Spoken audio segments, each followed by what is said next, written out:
Every few years, a major oil spill creates huge damage to the environment. The Prestige oil tanker polluted thousands of kilometers of coastline. The recent well blowout in the Gulf of Mexico is an unprecedented ecological catastrophe. The problem is that intervention comes far too late. Amazingly, no system exists to capture the oil at its source before it reaches the surface. But that could soon change. Dr. Phivos Andritsos has come up with a remarkable solution. It's called DIFIS. The basic idea behind DIFIS is very, very simple. In fact, it's so simple that we were surprised when we did our patent search that nobody had thought of that before. You anchor around the deck a dome, which is like a funnel.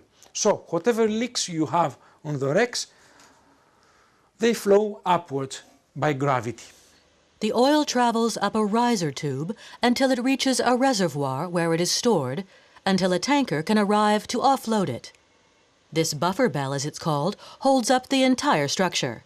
At the same time, it lies well under the water, protected from the force of the waves. Once in place, it is completely passive. You leave it there. There are no pumps operating, nothing. You don't need to have vessels that station on top of the wreck, nothing. Just leave it there. And once in a while, you go and empty the buffer bell. The idea is appealing, but would it actually work in a hostile ocean environment?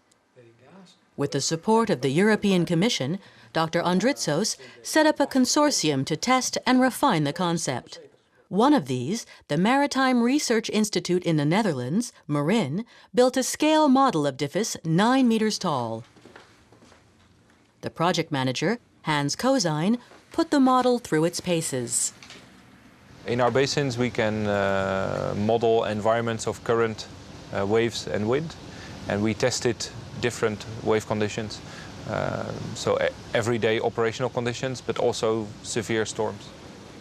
In a deployment test, the folded dome over the shipwreck opened successfully, even in strong currents.